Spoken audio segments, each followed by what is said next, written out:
Caitanya Jaya Nityananda.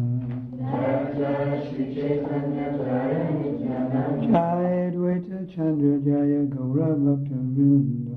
Jaya Advaita Chandra Jaya Gaura Bhakta Vrinda. Jaya Jaya Shri Chaitanya Jaya Nityananda. Jaya Jaya Shri Chaitanya Jaya Nityananda. Jaya Advaita Chandra Jaya Gaura Bhakta Vrinda. Jaya Advaita Chandra Jaya Gaura Bhakta Vrinda.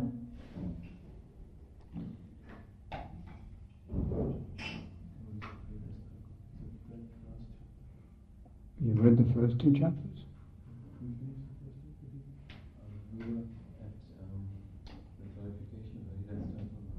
In chapter 3. But have you read the first two? You've read? Whereabouts?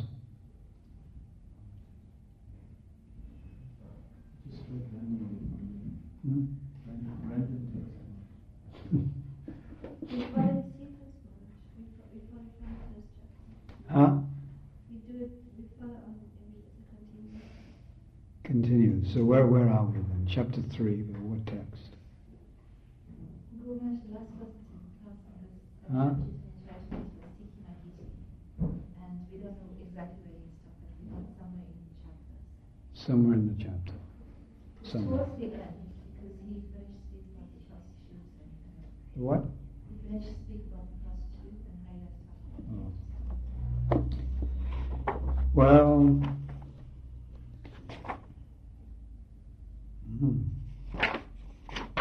text chapter 1.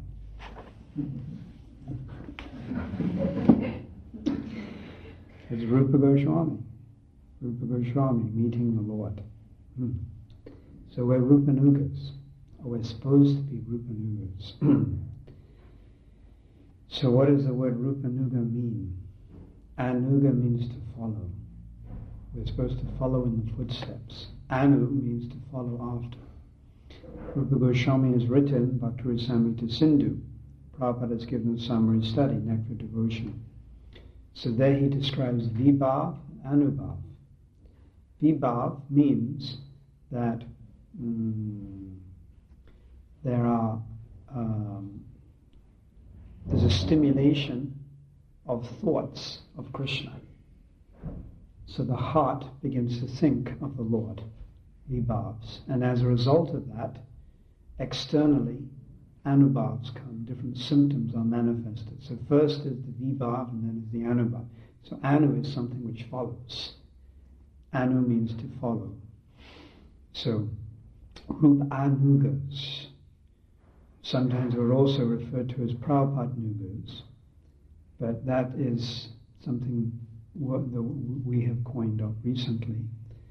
Rupanuga is something which has been existing for some time. And Ragunatha Das Goswami prays in his Dhanakela Chintamani Dharanastudantante Idam Yasa Punapuna Shriman Rupa Padamboja Rajaham Shambhave Bhave. I pray with a straw within my mouth that I may take my birth again and again as the servant of Srila Rupa Goswami, life after life.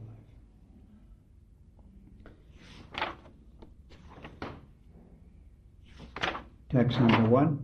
Our respectful obeisances in the Sri Krishna Chaitanya Mahaprabhu, by whose mercy even a lame man can cross over a mountain, and a dumb man can recite Vedic literature. My path is very difficult. I am blind and my feet are slipping again and again. Therefore may the saints help me by granting me the stick of their mercy as my support.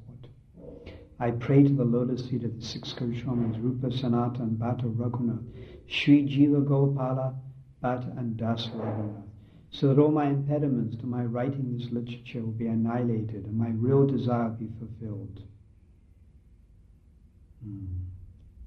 Purport by Srila Prabhupada. If one wants to benefit the entire world, he will certainly find persons like hogs and pigs who will put forward many impediments. This is natural. But if a devotee seeks shelter at the lotus feet of the six Goswamis, the merciful Goswamis will certainly give the Lord's servitors all protection. It is not astonishing that impediments are placed before those who are spreading the Krishna consciousness movement all over the world. Nevertheless, if we adhere to the lotus feet of the six Goswamis and pray for their mercy, all impediments will be annihilated, and the transcendental devotional service to the Supreme Lord will be fulfilled. So this is very nice.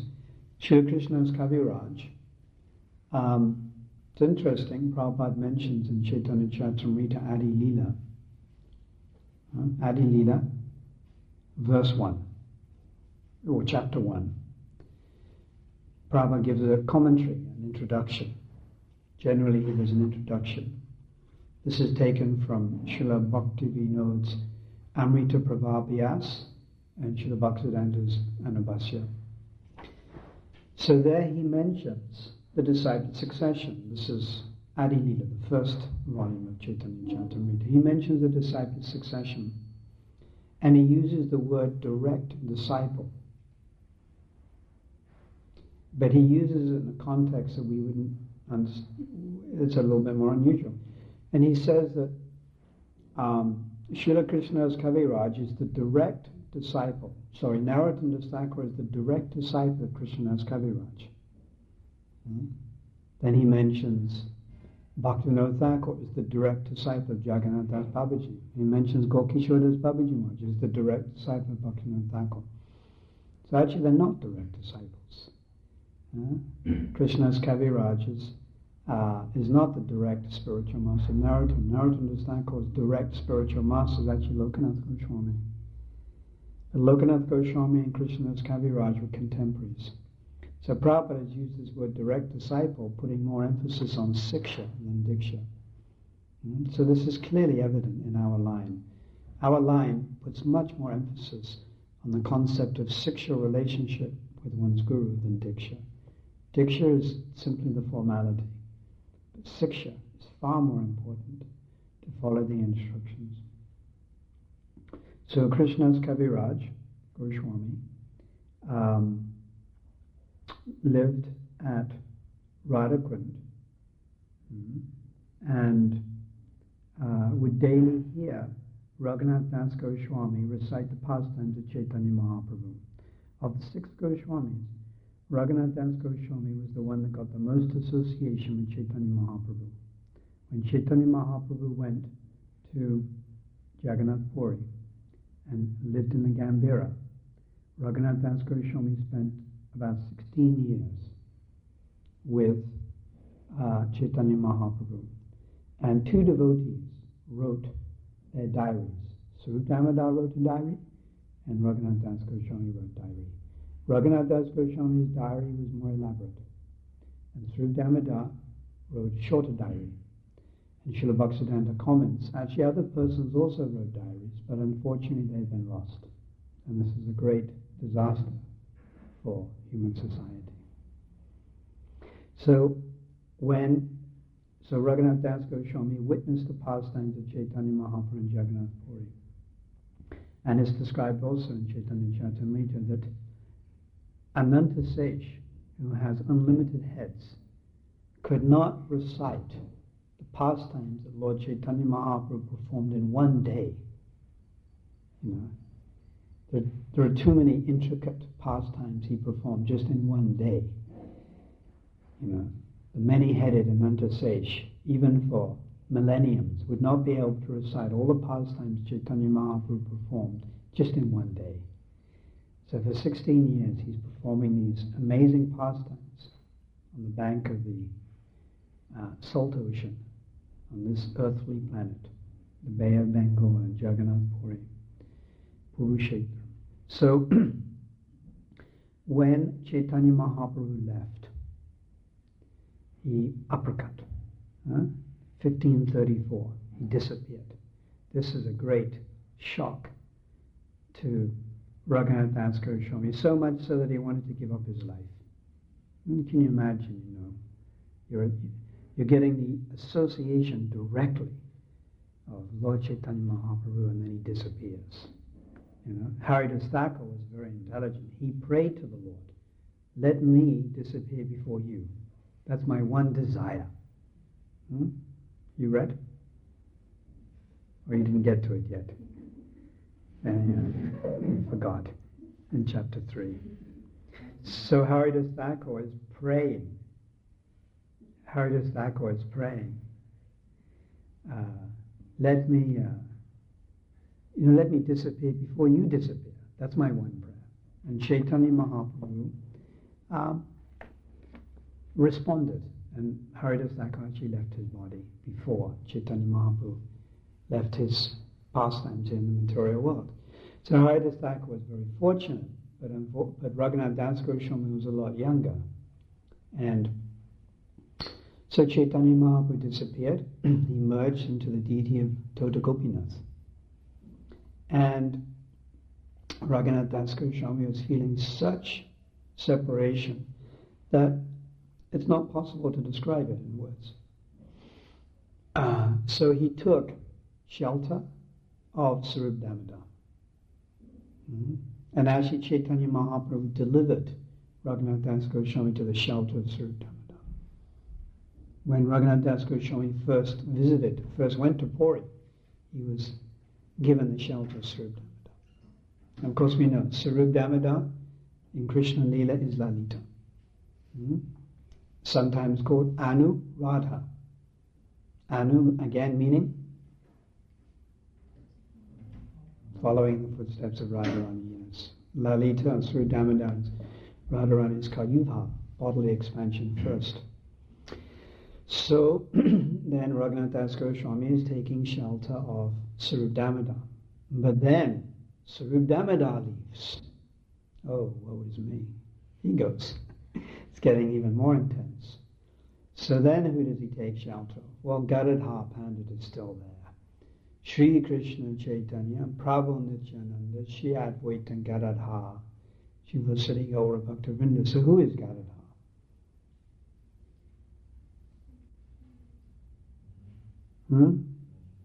Yes, Shakti Tattva.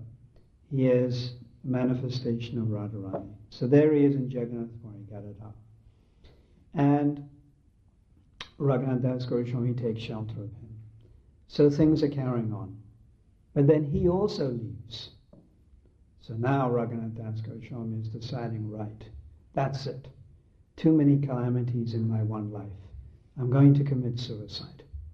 The only way out. I cannot continue living. So he thought about it carefully and he thought, I will commit suicide in Vrindavan. I will walk to Vrindavan from Jagannath Puri. In those days you didn't catch an Air India flight. You had to walk. I will walk to Vrindavan and I will jump off Govardhan Hill. This is the appropriate way for me to end my wretched life. So he walked to Govardhan, to Vrindavan, and in Vrindavan he met Rupa Goswami and Sanatana Goswami. And previously Rupa and Sanatana had both been ministers in the government of Hussain Shah. So Sanatana Goswami had been the Prime Minister. Rupa Goswami had been the financial minister. And Anupam, the third brother, was in charge of the treasury. There were three brothers. So Sanatana Goswami, being a prime minister, was very perceptive. He was very intelligent. To be a prime minister, you have to be quite expert at the science of Rajniti. Do we know about the science of Rajniti in this temple? What is the science of Rajniti?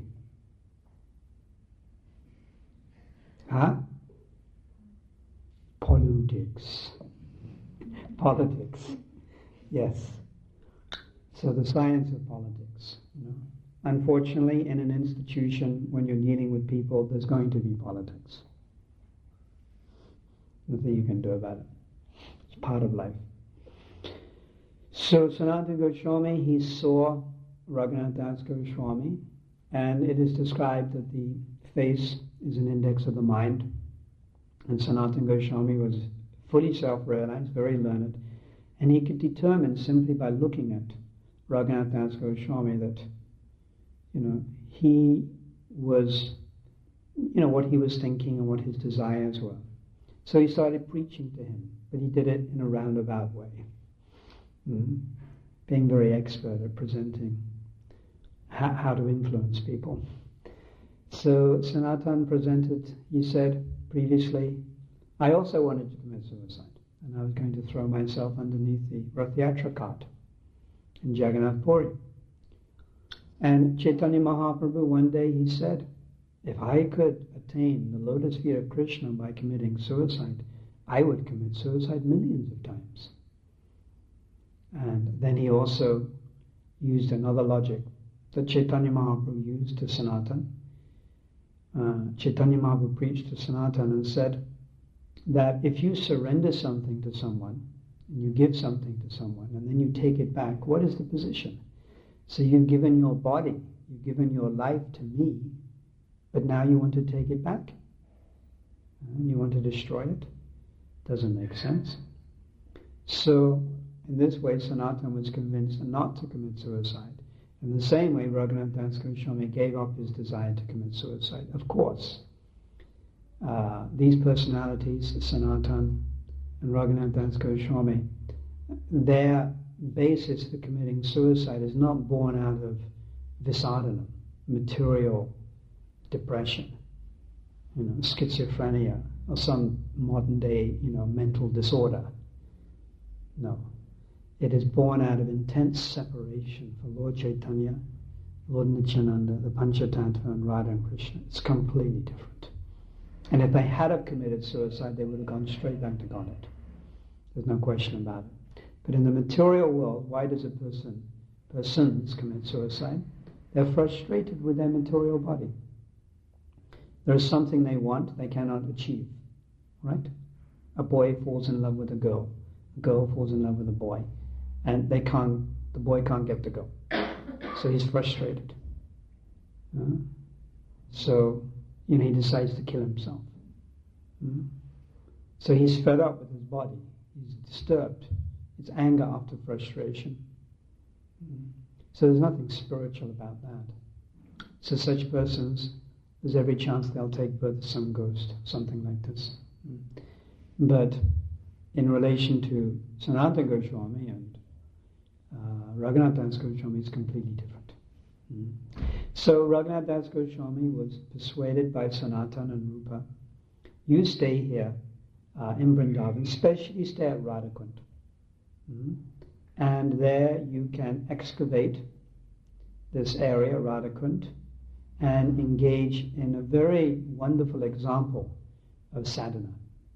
So Ragunatha Das Goswami spent some 40 years staying at Radhakund, helping to excavate that whole area, and also setting the highest example of a devotee practicing the process of hearing and chanting.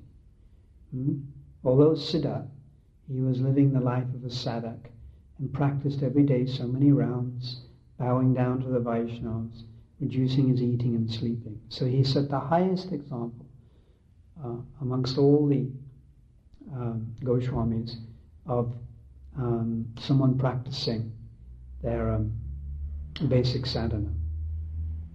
So towards the end of his life, Ragunatha Das Goswami every day would speak about Caitanya Mahaprabhu's pastimes to whoever came and heard him. So for about 2 hours every day, he would speak the pastimes of Caitanya Mahaprabhu. And Krishnadas Kaviraj heard those pastimes. Because, he heard the Krishnadas Kaviraj heard those pastimes. So then Ragunatha Das Goswami also disappeared. And Krishnadas Kaviraj continued to stay at Radhakund.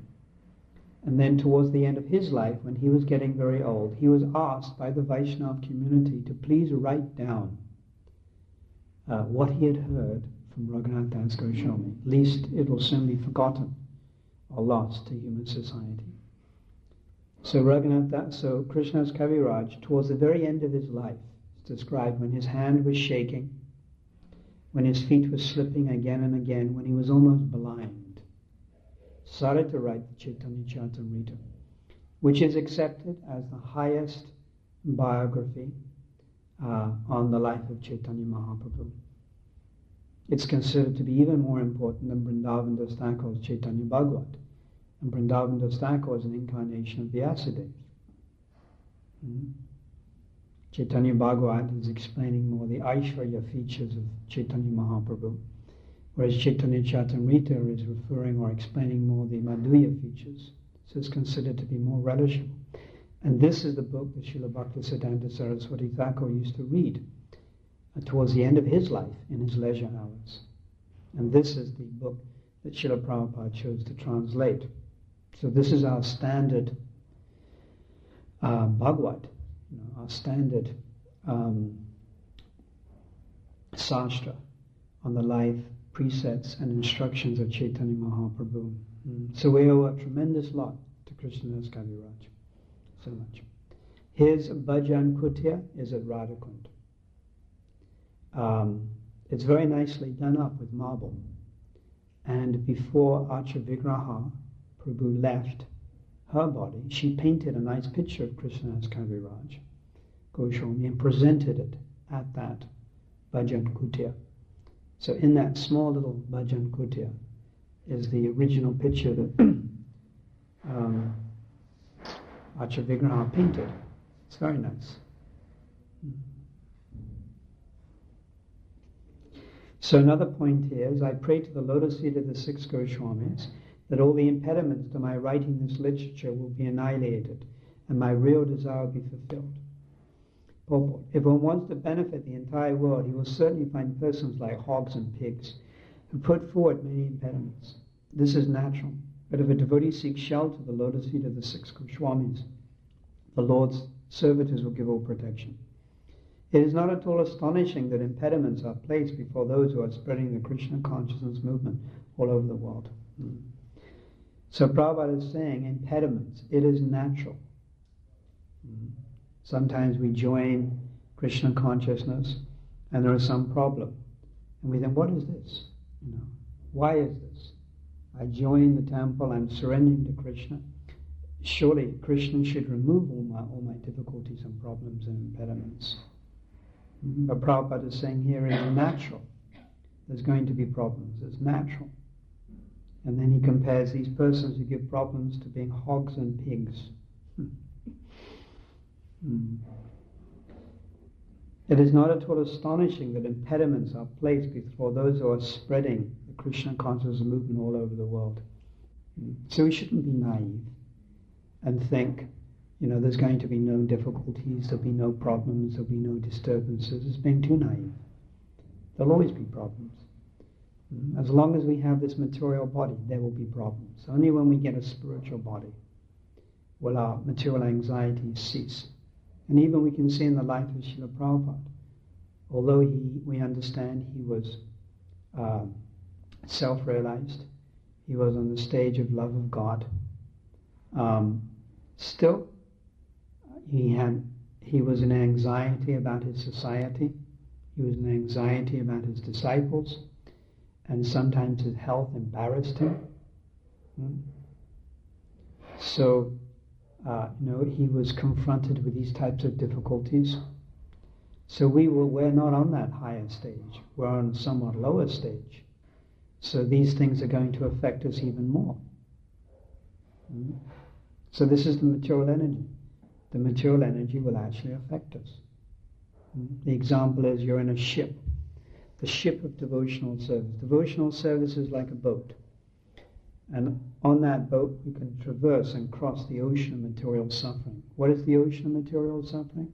The three modes of material nature. Like the mode of ignorance alone means anger, envy. The mode of passion is characterized by... And the captain of the boat is the spiritual master. And the wind blowing in the sails are the instructions of the Vedas. And this boat is taking us across this ocean. So the feature of this boat is it cannot sink. It's a transcendental boat. But sometimes while we're in the boat, the waves may come in. We may get a little wet. So we're situated, Brahmabhuya Kalpite, we're engaged in devotional service. But sometimes we may get affected by the modes. The mode of ignorance may affect us. The mode of passion may also affect us. We may become a little angry, a little lusty, sometimes a little frustrated. The mode of ignorance means like despair, despondency, depression. We may also get a little depressed. So it's like getting a little wet. But there's a big difference between us, who are situated in the boat, and persons who are floundering in the sea. So the persons in the sea are the materialists. They have no shelter. If we jump out of the boat because we're a little wet into the sea, we've lost whatever advantage we have. So the advantage is we're in the association of devotees and we're following certain principles. But still we may get a little affected from time to time. But it's described in First Canto, Chapter 2, those verses, text 17, 18 and 19, that the modes of Tadarajistamo Bhava, the modes of material nature, they may affect us, but they're not going to disturb us to the point that they'll throw us off the practice of devotion. Disturbance may be there. So there's three types of devotees. You've got the Kanishta devotee, you've got the Madhyam, and you've got the Uttama devotee. Kanishta is first class, is a third class, sometimes called Prakrita Bhakta, which means materialistic vision, materialistic. Prakrita Bhakta, Kanishta. The idea behind a Kanishta is that they're more interested for their devotional service. They're engaging in devotional service, but they're more interested in material benefit than making spiritual advancement. That's basically a Kanishta. And they tend to see things from the material point of view. Prakrita Bhakta. Rivalry, pride, arrogance, all these things are synonymous with a third class devotee. So then second class devotee is called Madhyam. The word Madhyam means middle. This is the Madhyam finger here. So Madhyam is middle class. These are more elevated devotees. And Uttama means first class. So Uttama Bhagavad is very advanced. So when a Kanishta is affected by the modes of material nature, then it comes out. When they become lusty, it manifests. When they become angry, then they speak. When they're critical, it comes out. When their mind is disturbed, it manifests. This is Kanishta. But a Madhya may also experience these things, but they're able to control them.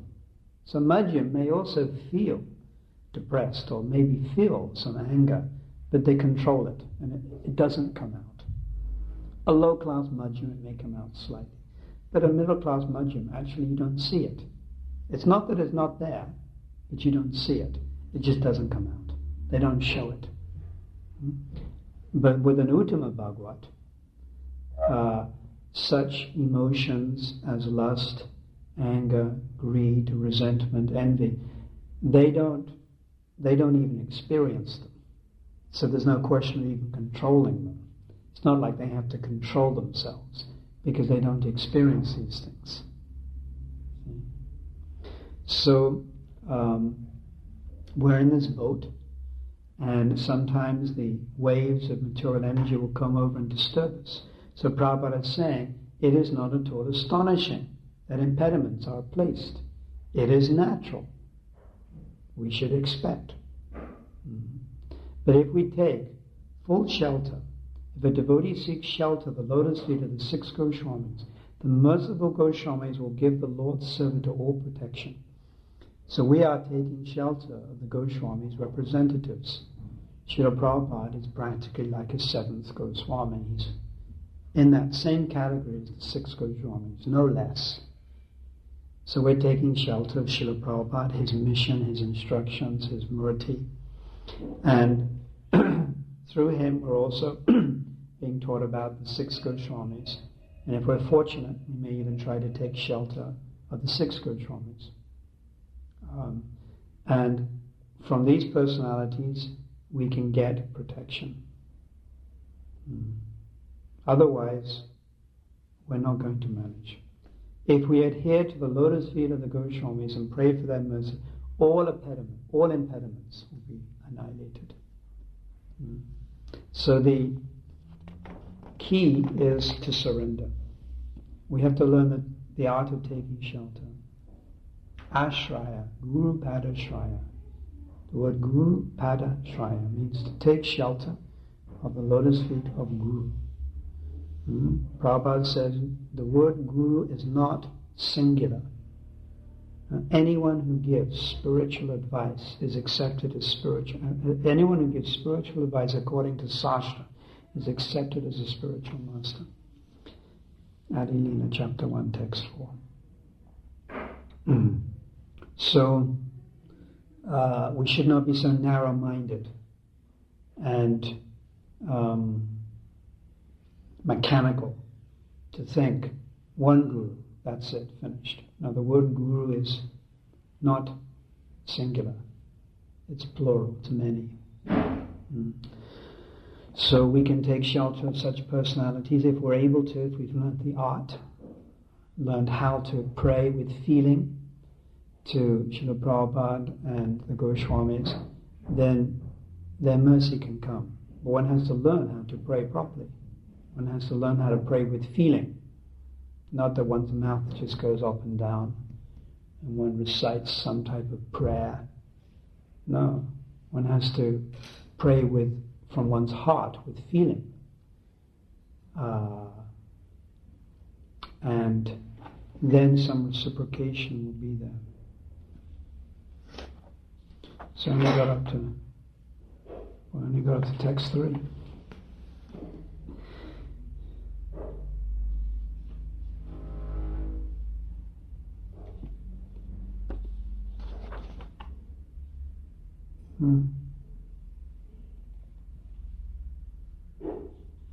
So any questions?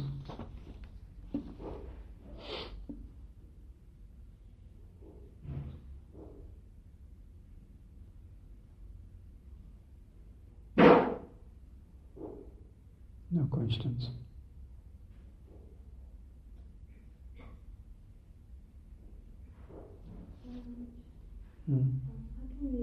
What can we do to pray with feeling? How can we increase that mood?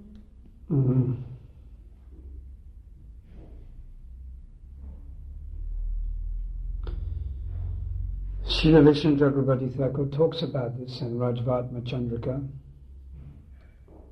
It's also mentioned a little bit in Caitanya Charitamrita, Adi Lila, chapter 7 or 8. Nimitya and Udipan. Nimitya and Udipan. Nimitya means the essential ingredient, and Udipan means the secondary. So the example given is that if you want to make like this wooden table, so the first cause of this wooden table is the wood. The primary cause is the wood. The secondary cause is the carpenter. This pullover. Primary cause is the wool. The secondary cause is the weaver. A clay pot. What is the primary cause of a clay pot? The clay itself. That's the primary cause, the clay. What's the secondary cause? A potter. Yes. So, behind anything we do, there's primary and there's secondary. So, a sober, intelligent devotee will always understand primary and secondary, and not mistake a secondary for primary and a primary for secondary. We'll get it around the right way. So, yesterday was Ekadashi, and the day before. Friday was Ekadashi. So what is the Upadam? Nimitya is primary. Upadam is secondary. What is the Upadam? Or primary, Nimitya is first. Upadam is second. So what is the Nimitya? The primary aspirations or desire of following Ekadashi. What's the prime purpose of following Ekadashi?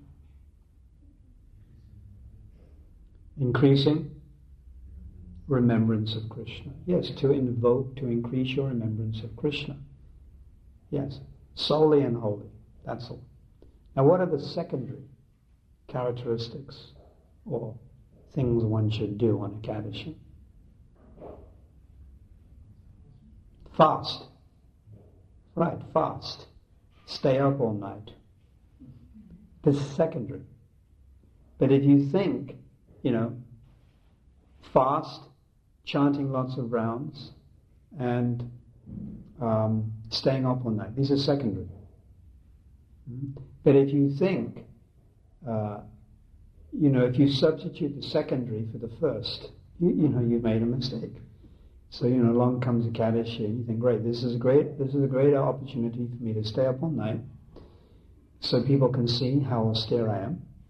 I can chant many, many rounds loudly so people can hear me chanting all night long and they can understand the truth about me, that I'm actually very advanced. And I'll fast, just to show everyone that I'm able to control my tongue. There's no question of love of God or remembrance of Krishna there. It's me, me, me. So this is actually why many persons may do this. This is why they may do it. So, they're not understanding the real purpose is to invoke remembrance of Krishna. They're getting too much niyamagraha. They're getting too much caught up in the rules and regulations, niyamagraha. Rupa Goswami talks about this, niyamagraha. Too much caught up in rules and regulations. And they can't see the forest for the trees.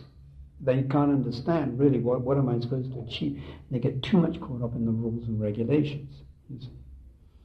So when we pray, praying should be done with feeling. It should come from the heart. The real way we're going to pray is with our mood, with the mood. So we should try to understand this and try to pray with some feeling. When we sing these prayers, samsara, Tulsi prayers, etc., we should actually be singing with the heart. We should be praying from the heart. And entering into the mood of actually the song or the prayer, instead of just mouthing it, without any feeling. Try to have some type of feeling. This whole society is based on feeling, bhakti. Bhakti means love and devotion. You can't have love and devotion without feeling. If it's just an external show of love and devotion, then what's the use?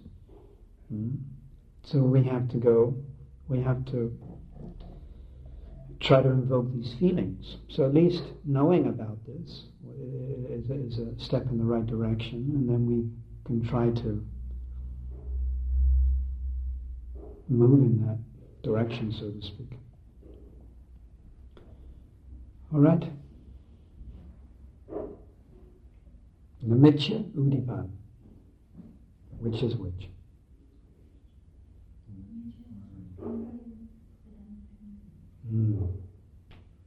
Yes. Namicya Udipan. This is discussed in terms of Advaita Acharya, you see. Lord Vishnu is Namicya, Advaita Acharya is Udipan. But Vishnu Chakravarti Thakur also discusses it in his book Rajvatma Chandrika, where he describes, we should understand the essence. I come into the temple. When you come into the temple, what is the first thing you're supposed to do? Bow down. Yes. And it's interesting, Srila Bhaktisiddhanta in his commentary on Chaitanya Bhagavat describes the three types of dandavats. One is you just move your head. He writes it in the commentary. I read it in Vrindavan. The book is published now. Another type is four parts of the body touch the ground. And I imagine those four are the two hands and the two knees. But the next one, it's 7 or 8 parts of the body touch the ground. I couldn't work that one out. So the point is, you offer your dandavats, you bow down to Guru, to Tulsi Devi, to the deities. So, what is the real point in bowing down? Submission. Now you may bow down and you may think, oh, what a drag. I have to do this again. Anyhow, I'll do a quick one. Or you may come in and you may do a whole big thing, and I hope everyone's looking at me. Here we go. Bang, Namo Vishnu Padaya Krishna Prasthaya. I said that right. And everyone's really impressed. Got the Sanskrit right. I've been practicing, 3 hours every day now. So you're trying to impress everyone. So where's the submission? Where's the humility? Where's the submission of surrender to the person you're bowing down to? It doesn't exist. So we should understand, when we engage in activities in devotional service, what is the real purpose behind it? Dandavat, bowing down, is offering your submission. Not trying to impress other people. Of course, in the absence of being able to offer yourself with feeling, then all right, let's do the external. Let's bow down and say it out aloud. So that's all right. In the absence of something deeper, then what do you have left? You only have the external left. So then let's do it. We have to do it. But after some years, it's expected that we should try to come a little deeper. Can you understand what I'm saying? All right. What time to talk this afternoon?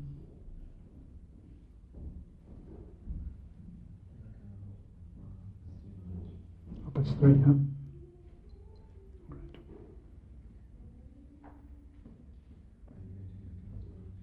This afternoon? Should I? All right. Srila Prabhupada ki jai, Gaur Premanand.